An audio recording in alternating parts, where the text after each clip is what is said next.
3 invités avec nous chaque soir pour décrypter les mouvements de la planète marché. David Belloc est avec nous, gérant et stratégiste chez Mirova. Bonsoir David. Bonsoir Grégoire. Gilles Bazissier, à nos côtés également le président d'Equity GPS. Bonsoir Gilles. Bonsoir. Merci d'être là. Merci à Christopher Dembick d'être à nos côtés également. Bonsoir Christopher. Merci. Ravi de vous retrouver. Vous êtes conseiller en stratégie d'investissement chez Pictet Asset Management. La Chine, c'est peut-être le sujet nouveau du moment. Christopher, est-ce que c'est juste un sentiment de marché qui change ? Ou est-ce que ça peut être un peu plus que ça ? Alors, je suis quand même très sceptique sur les mesures qui ont été annoncées, surtout sur l'ampleur de la réaction du marché. Vous l'avez rappelé précédemment, on a quand même des hausses, même de certains indices chinois, de 30% en 4 ou 5 jours. On est quand même sur de l'exubérance. Je pense qu'il y a assez peu de débat à cet égard. Et surtout, moi, il y a 2 éléments qui me peinent, on va dire, et qui m'inquiètent. Le premier point, c'est que bien sûr, la Chine a dévoilé sur toute la semaine dernière une myriade de mesures, et indéniablement, mais rappelons quand même quels sont les objectifs de ces mesures. 1, stabiliser le marché de l'immobilier, et non pas le relancer, parce que ce serait incohérent avec les mesures précédentes sur les dernières années, et 2, des mesures pour stabiliser le marché des actions. Il n'y a nulle part, à part quelques mesures d'hélicoptère-monnaie dont on sait qu'elles ne fonctionnent pas, aucune mesure fiable de relance de la consommation, qui est ce qui pêche aujourd'hui en Chine et qui va pêcher sur du long terme. Ça, c'est le premier point. Sur la réaction du marché boursier, ensuite, regardons un peu dans le détail les mesures. Moi, ma crainte, c'est qu'on soit sur une configuration du marché boursier chinois qui ressemble étrangement à la bulle boursière de 2015. Pourquoi ? En 2015, vous aviez notamment un des aléas du problème chinois, c'était que vous aviez des courtiers qui avaient autorisé les investisseurs particuliers, qui ont une importance quand même significative en Chine, à servir de collatéral des actions qu'ils avaient précédemment pour acheter d'autres actions. Et indéniablement, c'est pas la meilleure attitude à avoir, on s'en doute. Et aujourd'hui, on a un système qui est un peu similaire, un programme de swap qui a été présenté par la Banque centrale chinoise, qui permet notamment aux entreprises cotées en Chine d'avoir accès à des prêts à taux de très bas, 2,25%, pour racheter leurs propres actions. Donc on est très très loin d'un phénomène de marché où on pourrait se dire c'est parce que l'économie va fonctionner ou potentiellement les mesures qui sont annoncées vont permettre à l'économie d'atteindre son 5% d'objectif officiel. On est plutôt sur un phénomène, pour moi, si on me permettez le terme, de casino. C'est pour ça que je resterai très prudent dans les semaines à venir et je resterai même prudent sur certaines valeurs européennes, y compris du luxe, qui ont fortement rebondi juste parce qu'on se dit finalement la Chine met en place des mesures. Il faut regarder dans le détail. On avait énormément, on a fait le listing non interne, on doit être sur une vingtaine, trentaine de mesures phares. Il n'y en a aucune qui aujourd'hui nous permet de dire demain la Chine va redémarrer. Un autre exemple concret, et je finirai sur ça, sur le marché de l'immobilier par exemple, on va avoir une baisse des taux qui sont demandés pour l'achat d'une résidence secondaire, mais la réalité c'est que bien sûr si je suis ménage, 60% de mon patrimoine est adossé à l'immobilier qui se porte mal depuis de nombreuses années, il y a assez peu de chances quand même qu'on va acheter une résidence secondaire, peu importe le taux. Donc il y a un problème de confiance dans l'économie chinoise qui ne sera pas résorbé très clairement. Autant sur la politique monétaire, comme vous le dites, on a des mesures assez détaillées qui permettent de, alors comme on disait le gouverneur de la Banque soutenir une croissance stable pour l'économie et promouvoir un rebond modéré des prix. On est dans la modération. Autant sur le volet budgétaire, ce qui est ressorti du Politburo la semaine dernière, ça reste très vague à ce stade. Complètement, mais cette citation elle est intéressante parce que comparer ce que dit le gouverneur de la Banque centrale chinoise, qui est quand même extrêmement modéré, il ne promet pas de miracle du tout, et la réaction du marché qui est quand même un peu exagérée, je pense qu'on peut largement convenir. Et quand c'est si exagéré, vous aurez à un certain stade un retour à la réalité qui va être très très brutal. Comment vous avez digéré ces annonces chinoises, que ça peut changer ? Alors, sur le plan du marché, du sentiment de marché, il y a quand même quelque chose d'assez tangible, on l'a dit avec Christopher, si ce n'est de l'exubérance même peut-être, et puis sur, j'allais dire, à la fois le problème conjoncturel chinois et les problèmes structurels. Est-ce qu'il y a quelque chose dans ces packages ou ce package d'annonces qui peut nous permettre d'envisager, une prise à bras-le-corps un peu plus significative des problèmes chinois? Enfin, alors, effectivement, c'est un tableau assez négatif quand même qui vient d'être dressé. C'est vrai qu'à ce stade, il est trop tôt pour conclure. On a quand même un plan de relance chinois, donc à hauteur de 250 milliards, qui est certes l'équivalent d'1,5 de PIB, donc c'est bien inférieur à ce qu'on a pu avoir en 2008, bien inférieur à ce qu'on a pu avoir en 2020, crise Covid, mais on voit quand même la volonté de stabiliser le marché de l'immobilier. C'est déjà un point de communication, parce que jusqu'à présent, le deleveraging de l'économie chinoise consistait à accompagner la baisse du prix pour puisqu'il y avait trop de leviers dans cette économie. Là, on veut mettre un plancher. On veut mettre un plancher. C'était pas si clair que ça jusqu'à présent. C'est nouveau. Au moins, c'est déclaratif, c'est intentionnel. On attend de voir les mesures et les montants. Mais c'est déjà énorme, puisque si on a on arrive à avoir une stabilisation du marché immobilier, derrière, c'est la retraite des Chinois et donc leur confiance et leur pouvoir de consommation. Parce qu'on sait que les Chinois ont investi, 60% de leur retraite investie en immobilier. On a des baisses de prix évidentes. On a clairement une surcapacité. On a des problèmes démographiques. Donc les problèmes structurels, ils sont clairement là. Mais si... alors, ça tiendra ou pas, et on attend de voir, mais les collectivités locales retrouvent un peu d'air pour acheter des invendus, stabiliser un peu ces prix du marché immobilier, avec toutes les mesures qui ont été en parallèle mises en place, notamment conso pour les ménages défavorisés. Alors effectivement, un peu spéculatif sur le côté rachat d'actions des entreprises ou ETF à crédit pour les particuliers. Donc ça, je l'admets complètement. Oui. Mais on voit qu'au global, au moins, il y a un whatever it takes 2024 pour essayer de tenir cette target des 5%. Et ça peut à un moment se retrouver dans la confiance du consommateur chinois, vous dites. C'est qui tout indirectement au moins, ça reste quand même l'objectif. Enfin, à moins de racheter tous les invendus, qui là, je pense, et j'ai pas le chiffre, doit être absolument considérable d'un point de vue budgétaire. C'est vrai que c'est un premier pas. On a des élections US qui sont clés pour savoir effectivement si on aura ou pas des tarifs vis-à-vis de la Chine, et le sentiment confiance est vraiment là très très important. Je pense que le gouvernement chinois réserve des cartouches au cas où, effectivement, il doit faire face à une politique... fonction du résultat de l'élection présidentielle américaine. Peut-être. Donc il n'a pas forcément tout sorti là sur la table, mais je trouve que le timing n'est pas mauvais. Avant la Golden Week, on était au plus bas, le yuan s'était apprécié.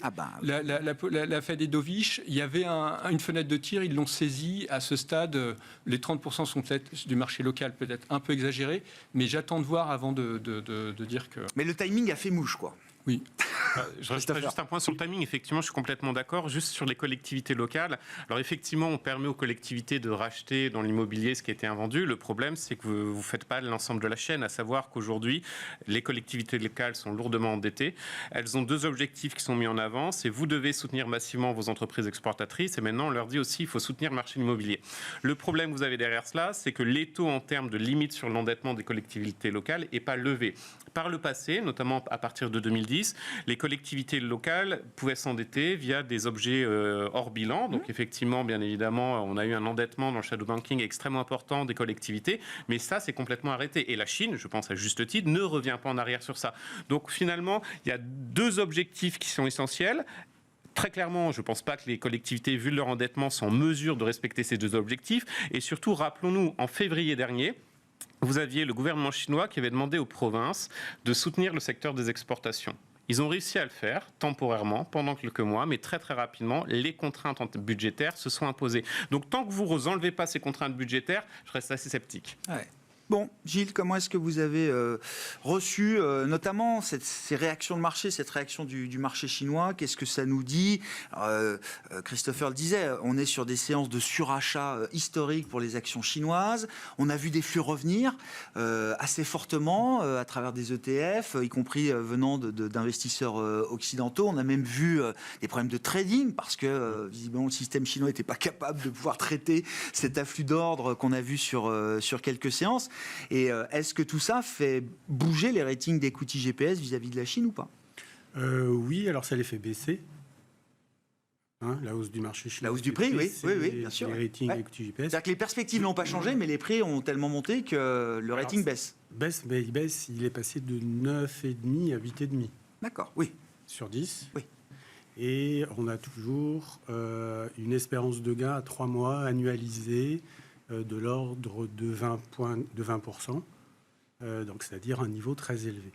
Donc, ça, c'est révélateur de la décote des actions chinoises toujours aujourd'hui, c'est ça En fait, il faut aussi analyser le rebond qui est certes violent, lié à beaucoup de facteurs techniques, dont le fait que la semaine prochaine est quasiment fermée et qu'il y avait beaucoup de positions short apparemment, direct ou indirect, domestique ou peut-être indirectement international, c'est compliqué à identifier.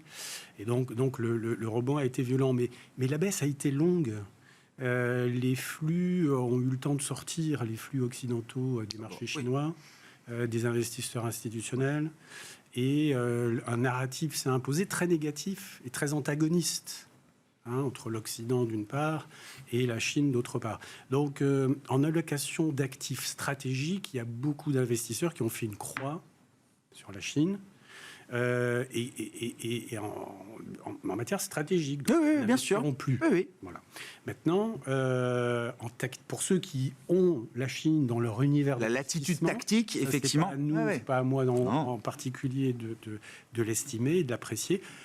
C'est un des moments les plus attractifs historiquement pour être à son maximum de taux d'investissement sur la Chine, selon notre méthodologie. Ouais. Et le sentiment, parce que vous regardez aussi le sentiment de marché pour pondérer ces ratings, Gilles.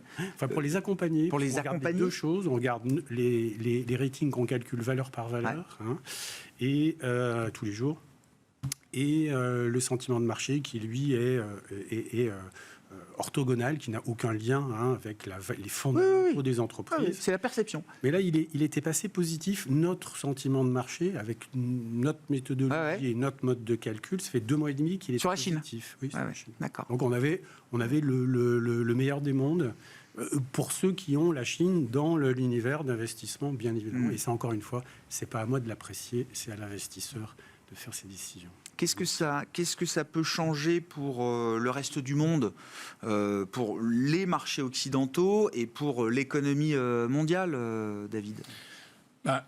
Alors c'est vrai que ça intervient après une baisse de les fameux 50 centimes de la Fed, qui d'ailleurs pourrait continuer sur ce rythme. À voir, on peut en discuter. En tout cas, dans un régime de désinflation qui laisse quand même de plus en plus de marge de manœuvre pour que les banques centrales ajustent leur politique à des niveaux de taux réels qui devraient quand même soutenir le pouvoir d'achat réel des consommateurs. On a des réserves d'épargne qui ne sont pas consommées. En Europe, on a un consommateur américain, j'ai cru voir, qui finalement avait des réserves d'épargne un peu moins faibles que ce qui avait été initialement annoncé. On a un effet richesse qui joue à plein.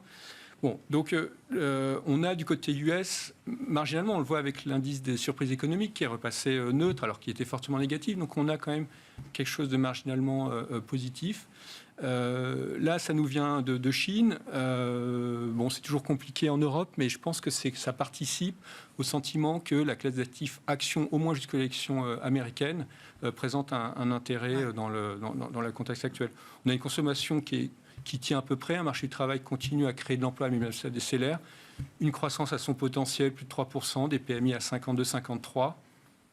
Donc, et des flux, finalement, on l'a vu dans le cas chinois, qui ne sont pas si topiches que ça.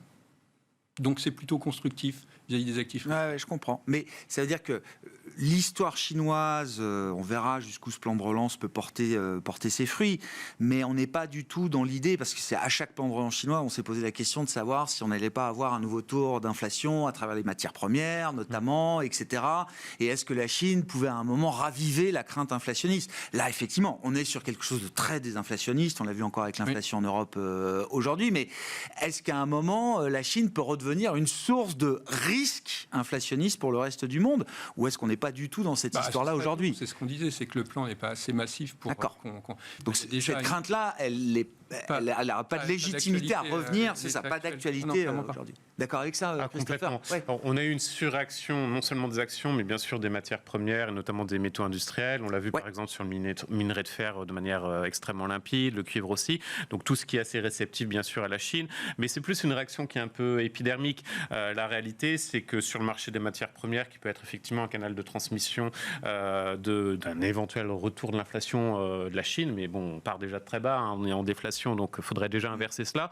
On ne voit pas d'élément qui va changer. Je pense qu'effectivement, en termes de scénario action, on est plutôt en accord. C'est-à-dire, on peut débattre du plan de relance chinois, mais je voudrais dire que sur la baisse des taux qui est amorcée, il n'y a pas de débat. C'est très positif. Ça va bien sûr favoriser toute cette rotation aujourd'hui de ce qui est du money market vers les actions. Et on le voit, ça a déjà un peu commencé. On a eu notamment pendant la semaine où la Fed a baissé ses taux, ça s'est vu aux États-Unis. Vous avez un autre facteur qui est certainement très important, plus du côté quand même macro trop que Action directement, mais ça va jouer, c'est la baisse des prix de l'énergie, qui est aujourd'hui généralisée, que ce soit l'électricité, le gaz, le pétrole. Les investisseurs, notamment institutionnels, sont positionnés à la vente sur ces actifs-là. On est parfois même à des records depuis plusieurs décennies. Par exemple, sur le pétrole, les investisseurs institutionnels n'ont jamais été autant positionnés à la vente qu'en 2011. Et le scénario, c'est pas uniquement de se dire que la croissance mondiale est un peu faible, la demande chinoise est faible. Ça va au-delà, notamment sur le pétrole. Un point qui est important, c'est que vous avez effectivement des prix qui vont être plutôt baissiers. Alors, je ne vais pas aller sur des cycles parce que la réalité, on sait très bien que c'est toujours très, très fluctuant. Mais on voit notamment que beaucoup de pays aujourd'hui qui sont engagés à baisser leur production de pétrole, donc vous avez des quotas de baisse de la production, Ils le font pas. ont moins d'incitation à le faire. sûr. Il n'y a pas que la Russie, parce que bien sûr, la Russie, c'est un sujet depuis longtemps, mais il n'y a pas que la Russie. Et bien évidemment, c'est-à-dire que concrètement, L'Irak, sur le on a marché, dit le Kazakhstan, les Émirats aussi, alors Voilà. pour des questions parfois géopolitiques quasiment aussi, avec tous, l'Arabie ils vont. Saoudite. etc. L'Arabie Saoudite a décidé de moins jouer le rôle finalement de stabilisateur du marché aussi. Donc finalement, ça veut dire derrière cela un surplus d'offres qui est positif pour nous. C'est ça, c'est une bonne nouvelle. C'est une très bonne C'est pas nouvelle. un signal avant-coureur d'une partie du marché qui jouerait la récession. Pas du tout. C'est d'accord. plutôt une très bonne nouvelle, alors qui va moins se matérialiser fin 2024 parce qu'il reste plus beaucoup de temps. Oui. Mais en 2025, ça va être un vrai élément de soutien et ça va persister au moins sur les 6 premiers mois de Contre-choc l'année. énergétique. Quoi. Ouais. Ouais, tout à fait. Favorable. Bonne nouvelle, oui, la baisse du pétrole. Toujours. Excellente nouvelle. Excellente nouvelle. Mais- Non, mais je préfère toujours demander. Hein. Mais pour moi, c'est déjà matérialisé dans les actions. Hein, ça fait 2 ans que le pétrole et les commodities dans le sillage du pétrole baissent en termes de prix. Et ça a déplacé, selon nos calculs, 2,6% du PNB mondial C'est-à-dire des poches des exportateurs de pétrole vers les poches des importateurs de pétrole et des 3 agents économiques que constituent transfert de richesse, quoi. les entreprises, les ménages et les États. Hein, parce que certains États, pas que dans des pays sous-développés, subventionnent l'énergie. Et donc ça joue très puissamment.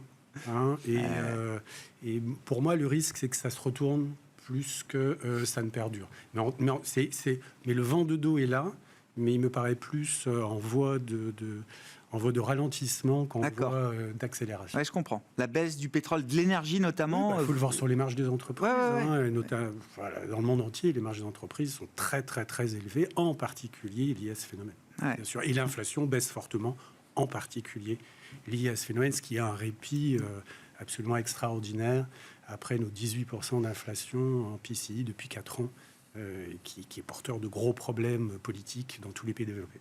Bon, bah justement, 15 jours après les réunions de Banque centrale, de la BCE, de la Fed, est-ce qu'on y voit un peu plus clair sur le rythme, la taille des pas, la destination du voyage?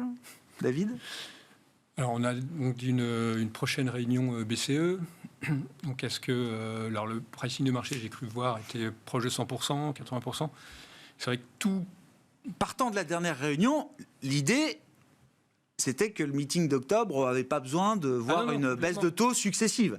On était plutôt sur décembre. À 20%. Voilà, c'est ça. Donc en 2 semaines, ça a beaucoup changé. Le marché price, effectivement, 25 BP. Moi, je pense que c'est vraiment les chiffres d'emploi de vendredi, l'emploi américain, qui pourrait conforter ou pas la BCE dans une potentielle baisse de taux de 25 centimes. C'est sur la base des chiffres américains que la BCE va réagir le 17 octobre prochain, quoi. C'est-à-dire que si on prend la logique pure zone euro, pour ce qui est de l'inflation, on a vu les derniers chiffres, Espagne, France, on a même vu la composante emploi-service française qui décélère. En Allemagne, je pense que ça devrait suivre. On a un marché du emploi qui est à l'équilibre, mais enfin qui commence quand même à détruire un peu d'emplois. Donc je pense que l'inquiétude un peu backward-looking de la BCE consiste à dire que cette composante services et salaires notamment ne fléchira pas. Bon, elle est questionnable. On a des PMI qui sont très faibles. Les dernières données, d'accord. Très très claires. Très très claires. Ah ouais. Donc je pense qu'effectivement, un marché de la construction, enfin bref. Et donc s'il y a un élément exogène qui peut aider au moins sur les prochains trimestres la zone euro pour un rebond de croissance. Difficile de voir du point de vue rebond e-commerce mondial avec tout ce qu'on est en train de dire. Donc ça peut jouer à travers un regain de pouvoir d'achat des consommateurs, une baisse du taux monétaire, un rebond de la construction. Donc normalement, la BCE devrait baisser ses taux. On voit que c'est en pratique plus compliqué, mais je pense que les chiffres d'emploi américains peuvent les faire basculer. Ce qui est terrible, c'est qu'elle est obligée d'anticiper la décision de la Fed. Parce que là, dans le calendrier, c'est la BCE qui décide à chaque fois une semaine avant. Et ça va se reproduire encore, je crois qu'elle se réunit le 17 octobre. Oui. Et pour la Fed, ce sera même un peu plus tard encore, début novembre, 6 et 7 novembre, dans le siège de l'élection américaine. Est-ce que le calendrier a bougé là depuis les dernières réunions de Banque centrale pour vous? Alors, je pense que sur la BCE, c'est assez limpide. On va quand même sur 25 points de base. On peut débattre si ce ne serait pas pertinent justement d'aller plus. En octobre, hein. En octobre, tout à fait. Ce serait plus pertinent d'avoir 50 points de base. En tant qu'économiste, je dirais plutôt qu'effectivement, on pourrait regarder, et je suis complètement d'accord sur le fait qu'il n'y a pas aujourd'hui une composante, une inquiétude sur les salaires dans les services. C'est très exagéré. Même si, la semaine dernière, vous aviez encore des membres du Conseil des gouverneurs qui nous disaient méfiance, on a toujours ce risque de boucle prix-salaire. Donc, ça veut bien dire que le débat en interne, il est très très loin d'être abandonné.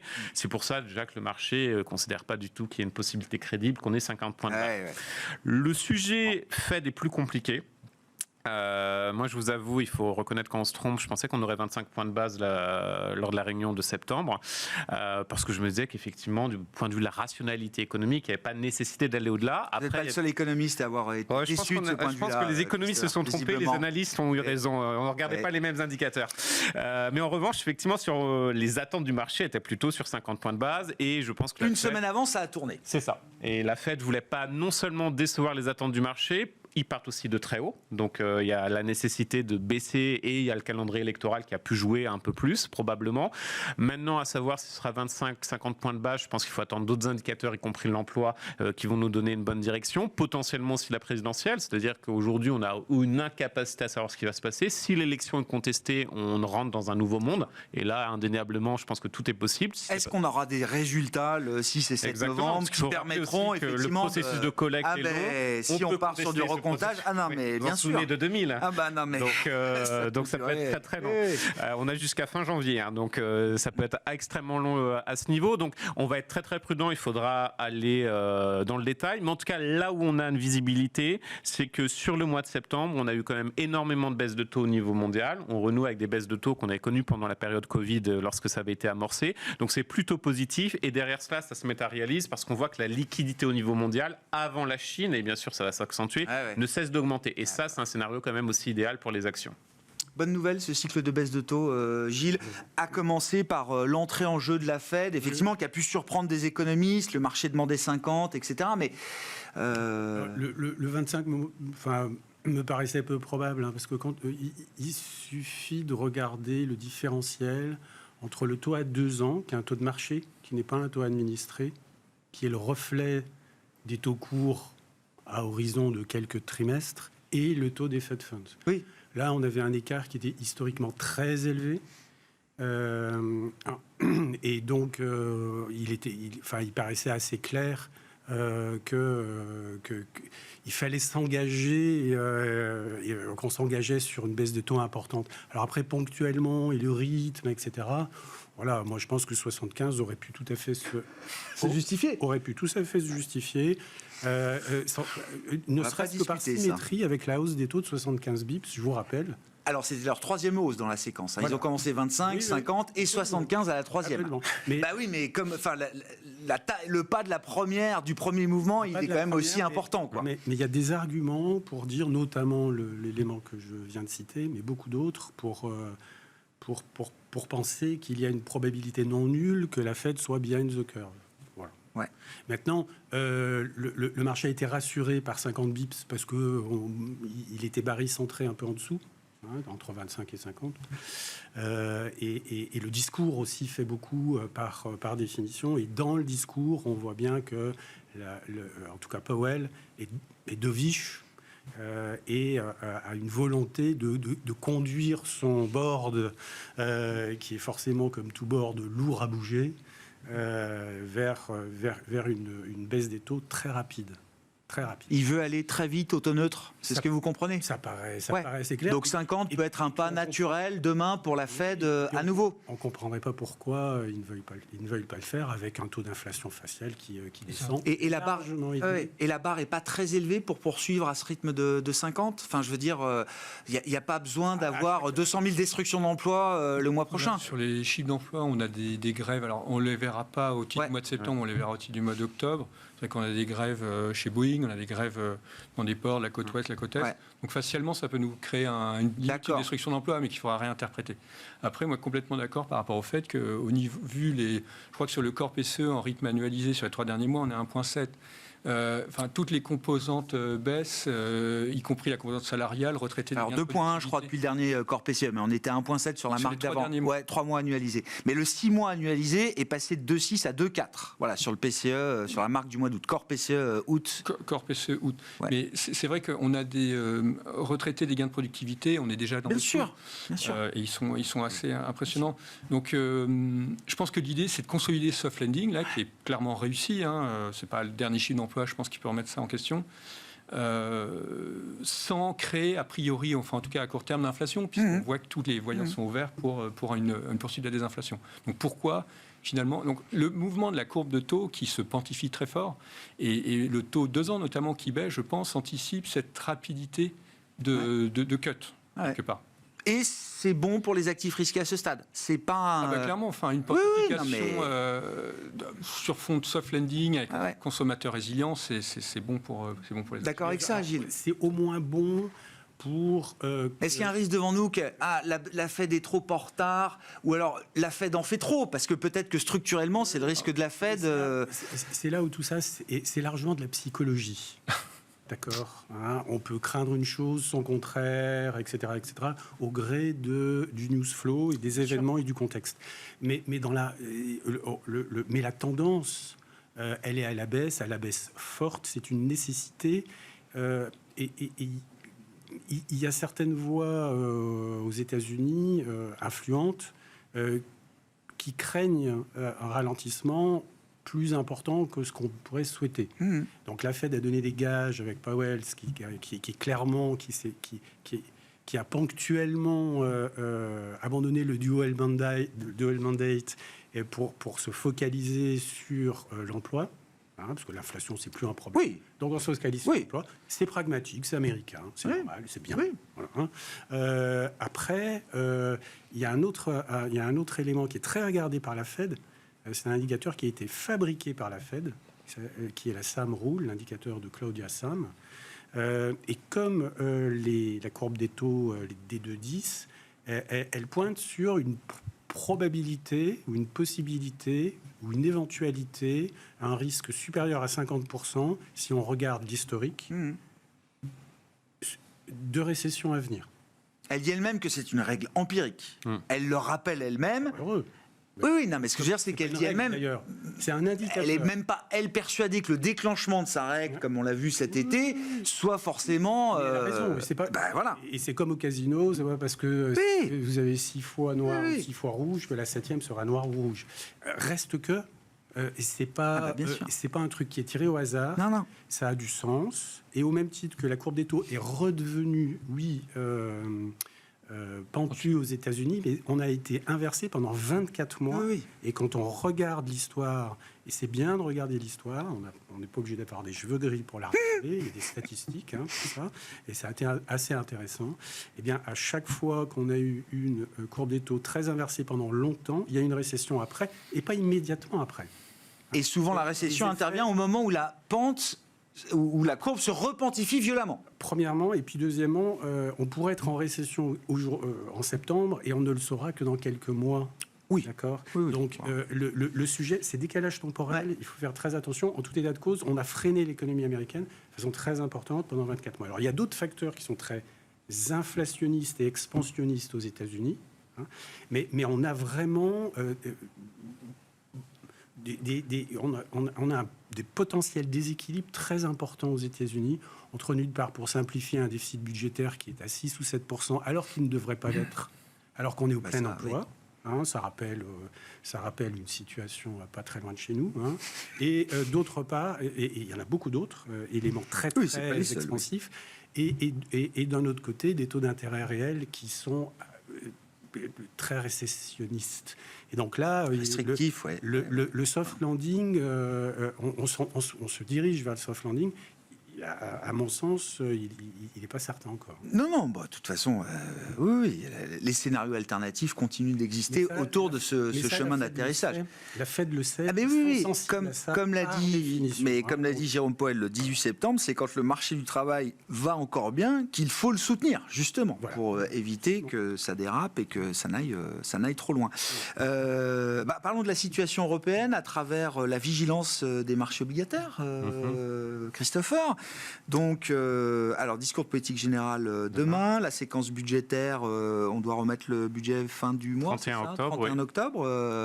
Voilà. Le marché reste très vigilant et visiblement jugera sur pièce. C'est ce que je comprends peu de l'attitude du marché obligataire aujourd'hui. Alors, je pense qu'il faut regarder un peu sur du long terme et la réalité, c'est que bien sûr, il y a tout l'enjeu de dramatisation qui est y compris politique et qu'on comprend bien sûr autour de ce budget parce qu'il va falloir faire des efforts substantiels et qui seront très certainement insuffisants dans tous les cas.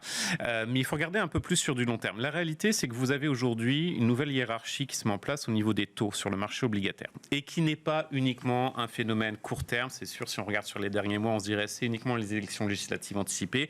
La réalité, c'est qu'on voit qu'il y a un décrochage de la France à partir de 2022, sortie de Covid. Concrètement, qu'est-ce qui se passe? Alors, il y a beaucoup de bruit, notamment le 5 ans grec, etc., ou la Grèce qui emprunte à des taux plus bas que la France. Ça, c'est des épiphénomènes, ça ne va pas durer. En revanche, la France, qui était grosso modo derrière l'Allemagne, va se retrouver derrière l'Espagne ou le Portugal. Et ça, on le voit très nettement sur le long terme. Parce que finalement, le spread, non seulement à l'égard de l'Allemagne, mais à l'égard aussi de ces deux pays ibériques, ne s'est accentué depuis 2022. Et ça intègre quoi? Ça intègre tout simplement que la France a un problème budgétaire, qui est un problème important parce que derrière ça, on ne crée pas de croissance et encore moins de productivité. Sinon, ça permet d'absorber quand même le choc. Et aujourd'hui, je pense que le bon exemple est notamment le Portugal. Le Portugal, en 2017, vous aviez un écart de spread de 300 points de base, à peu près avec la France. À l'heure actuelle, favorable au Portugal, vous êtes à 20 points de base. Donc vous avez une complète inversion de la situation. Déjà quelques mois que le Portugal emprunte moins cher que la France. Donc c'est pas juste du jour au lendemain, le 7 juillet, si je ne me trompe pas, pour les législatives, que le marché s'est réveillé ou 15 jours avant. La réalité, c'est qu'effectivement, il y a un réel problème aujourd'hui en France, qui n'est pas non plus uniquement, comme le dit le gouvernement, un problème de rentrée fiscale. La réalité, c'est qu'on voit que la France aujourd'hui a un problème de dette. Vous aviez deux éléments. Vous aviez au printemps une étude qui a été publiée par le FMI à politique budgétaire constante. Il comparait la France et le Portugal. Vous étiez à des niveaux de dette en PIB à peu près similaires. En 2027, la France, 120%. Le Portugal, 80%, à politique budgétaire constante. Et sur l'aspect déficit budgétaire, on a l'impression que tout le monde se réveille. Le Sénat a cet avantage de faire d'excellents rapports, en règle générale, sur les finances publiques. Vous aviez le 12 juin un rapport du Sénat sur les finances publiques qui disait très clairement 4,9%, c'est pas atteignable. Eux, ils étaient optimistes. Aujourd'hui, on dirait ils étaient à 5,5% de déficit. Donc, c'est pas un problème qui survient du jour au lendemain, c'est un vrai problème qui est structurel. Alors, bien sûr, derrière cela, ça ne veut pas dire un krach obligataire, ça ne veut pas dire que du jour au lendemain, on va avoir des tensions extrêmement importantes, mais c'est un problème qui est plus, de mon point de vue, politique, c'est-à-dire qu'à un certain stade, vous allez avoir un tel niveau des intérêts de la dette, et on le sait très bien, toujours politique budgétaire constante, les intérêts de la dette vont représenter 8 fois le budget de la justice en 2027. Donc, c'est demain. Si on ne change pas la situation, peu importe quel gouvernement on aura en 2027, la réalité, il devra d'abord s'attaquer à la question, et j'insiste sur le terme, de l'austérité et pas de la consolidation budgétaire. Oui. Et c'est exactement le même scénario que le Royaume-Uni. Au Royaume-Uni, vous avez eu en 10 ans de régime conservateur un doublement des intérêts sur la dette. On a eu un nouveau gouvernement travailliste qui est arrivé en juillet avec effectivement les promesses comme dans chaque campagne électorale. Et finalement, il va présenter un budget d'austérité parce que vous ne pouvez rien faire d'autre que de gérer cet aspect-là. Contrainte budgétaire. C'est avant tout la France qui se dégrade, qui change de groupe, ou est-ce que ça bouge aussi derrière, dans le peloton? Enfin, est-ce qu'il y a aussi un phénomène de remontée Les deux. C'est ça. Les deux, clairement. D'ailleurs, nous, on est très favorables à la dette italienne déjà depuis le début de l'année et espagnole. La convergence, le trait de convergence, c'est quelque chose qui est très peu sur la France. Sur la dette. Donc toujours l'idée quand même d'une convergence par les périphériques, quoi. Oui, c'est ça. Oui, clairement. Alors, C'est vrai qu'en France, on a des problèmes structurels, on a un problème de productivité, on n'investit pas assez dans l'innovation, la formation. Tout ça, c'est très clair. Après, là, conjoncturellement, c'est vrai qu'on a fait 1% de croissance, mais on n'a pas d'entrée fiscale, puisqu'en fait, il n'y a pas d'investissement ni de consommation. Ouais. C'est uniquement des exportations non taxables et une baisse des importations. Donc ça, c'est vrai que ça nous sort les chiffres qu'on... Comptablement, ça ne le fait pas. Oui, comptablement, ça coince. Mais ce n'est pas difficile d'extrapoler une consommation zéro et investissement zéro pour les 3 prochaines années quand même, quoi. Après, je pense que... il y a un problème, clairement, on vit au-dessus de nos moyens en France. Il y a des réformes structurelles à mettre en place, notamment des baisses des dépenses. Mais il y a aussi, je pense, cette incertitude politique qui joue, notamment la remise en question de la réforme des retraites. Moi, c'est un peu quelque chose qui m'inquiète. C'est-à-dire que si... Alors, je pense que la motion de censure ne sera pas votée suite au discours politique général. Non, il n'y aura pas de vote de confiance. Mais il y a potentiellement pour l'extrême droite ou le NFP un point l'année prochaine, un moment où ils peuvent se mettre d'accord pour remettre en question... Et ça, pour un créancier de la France, pour un créancier obligataire de la France, clairement, ça, puisqu'on parle de ligne rouge, si les créanciers obligataires de la France devaient avoir une ligne rouge, ça, ce serait une ligne rouge. Celle-ci, voilà. Donc rien que ce risque qui nous pend au nez quand même et qui est probable, voire fortement probable, justifierait des spreads supérieurs. Donc voilà. Et dans le même temps, c'est vrai qu'on a une Espagne qui, là, va nous faire, je crois, 3% de croissance réelle, des gains de productivité, des flux migratoires qui arrivent à intégrer avec... Et c'est pas juste parce qu'ils ont fait une bonne saison touristique non, justement. Non, il y a d'autres... ça pourrait être ça. Industriel, ils fabriquent énormément d'énergie renouvelable. Ils vont bientôt être les numéros 1 de l'hydrogène en Europe et alimenter la France. Donc il y a des vrais moteurs pérennes qui se reconstruisent dans la croissance ibérique et espagnole. Une dette sur PIB qui baisse. L'Italie a les mêmes problèmes, je dirais, que la France, avec ce même problème de retraite, on a vu, mais qui arrive quand même à afficher des ratios dette sur PIB un peu plus encourageants pour les prochaines années avec la fin du superbonus. Ah oui, et un seul primaire positif, c'est ça. Bien sûr. Une configuration politique qui est quand même un peu moins incertaine, qui fait que comparativement... Bon, après, c'est l'Italie, ça peut toujours être premier enjeu, mais effectivement, le mistigré a changé de camp, si je puis dire. Oui, clairement. Ouais. Oui. Et encore pour les prochains trimestres. Là. C'est difficile de voir l'amélioration. Le blason français se redorer aussi facilement. Gilles, que vous inspire la situation sur le plan des marchés, notamment Sur la France, nous, on a 1,5 sur 10 en rating equity GPS. Oui, c'est ça, parce que l'OAT a décroché, mais les actions françaises aussi. C'est-à-dire que le CAC joue plus... le momentum du CAC depuis le 9 juin est pas corrélé, ou c'est un peu décorrélé de ce qu'on voit sur d'autres indices actions européens. Ça fait 2 ans que la France sous-performe une pauvre zone euro. Une zone euro qui est quand même poussive. 2 ans. Donc elle sous-performe nettement. Le CAC ? La France. La croissance. L'indice français des actions. D'accord. Large, MSCI. Ok. Et la zone euro. Ça fait 2 ans. C'est massif. Puis octobre 22, le point bas d'octobre 22. Okay. Mais ça fait bien sûr 40 ans qu'on n'a pas des budgets à l'équilibre, contrairement à beaucoup de nos concurrents dans le monde. Et la France décroche. Et ça se voit... Alors, ça peut se voir via des catalyseurs négatifs, style moment Liz Truss, ou alors une auction d'obligations d'État qui se passerait mal, ou alors des résultats d'une élection, d'une énième élection qui se passe mal, ou l'embrasement de tel ou tel... Et tous ces éléments ne sont que le reflet de quelque chose de plus long, mais de plus tendanciel. Mais sur le fond, ça peut se voir soit de façon brutale, mais en tout cas, quand on regarde le long terme, on permet de voir les glissements et les évolutions. Et les évolutions sont très défavorables à la France, qui, vous savez que nous, on suit en classe les pays industrialisés selon une myriade de critères qui sont tous pertinents pour les entreprises que ces pays abritent. Et la France ne fait pas partie des AAA+, que nous appelons les AAA+. Et là, on est en train de le voir. On le voit. On voit qu'il va y avoir des augmentations d'impôts.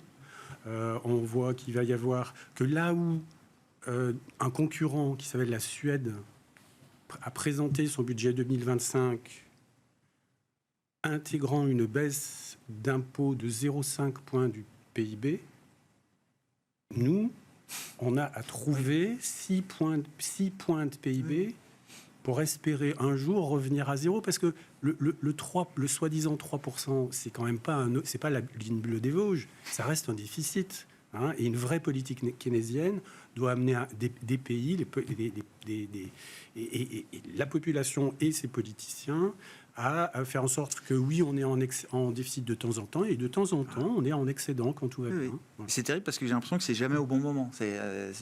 On est toujours dans un truc un peu procyclique. On n'arrive pas à mener des politiques budgétaires ou prudentielles contracycliques. Alors qu'on se dit toujours que c'est comme ça qu'il faudrait faire, quoi. Mais à la fin de la journée, c'est jamais comme ça que ça se passe. Si vous regardez d'autres pays européens qui sont partis très loin, ils ont systématiquement révisé le périmètre de l'État. Est-ce que vous voulez un État nounou qui s'occupe de tout, y compris de changer vos vêtements usagés? On peut en débattre, je pense. Ou est-ce que vous voulez un État qui se focalise sur la productivité et la formation professionnelle? Et ça, tant qu'on n'a pas ce débat, effectivement, on n'aura pas la trajectoire du Portugal, qui en 2023 a eu un excédent budgétaire, alors qu'ils étaient à 10% plus de 10% de déficit il y a 13 ans de ça. Et pour revenir à la question des retraites, hein, ça peut être un Liz Truss moment, mais dans la réalité, si on regarde vraiment les chiffres, ça l'est déjà. Parce qu'en en fait, la réforme des retraites est une réformette, premièrement, et deuxièmement, elle ne montre pas en sincérité l'ampleur du sujet. C'est-à-dire qu'elle fait comme si les dotations de l'État aux retraites des fonctionnaires étaient pérennes et devaient être comptées dans l'équilibre. Et c'est une des raisons pour lesquelles... Hors dotation de l'État, le déficit est encore plus abyssal. Il faut le regarder comment. Non, mais je sais bien. Voilà, donc en fait, les investisseurs obligataires ont conscience de ça. Enfin, ceux qui investissent sur la France, c'est quand même un des marchés les plus liquides, les plus profonds. Le moins de fonds de pension, qui a quand même un peu de recherche, il est capable de comprendre ça. Mais je suis d'accord, ça reste... On a des assureurs français qui peuvent se substituer. Oui, alors, mais ça, moi, j'apporterais une nuance quand même, c'est que avant que ce soit l'heure, c'est pas l'heure. Et en fait, c'est les marchés qui vous disent ça. Ce ne sont pas les investisseurs qui investissent. Ce sont les mêmes investisseurs qui, après un événement, vous disent malheureusement, bah oui, on peut continuer à vous financer, mais ça sera 200 points de plus par rapport à avant. On verra ce qui ressort demain du discours de politique générale du Premier ministre Michel Barnier, de la réaction de marché avant la séquence budgétaire qui doit normalement délivrer le 31 octobre prochain. Merci à vous trois, messieurs, d'avoir été les invités de Planète Marché ce soir. Gilles Bazissière, Equity GPS, David Belloc, Mirova et Christopher Dembick, Pictet Asset Management.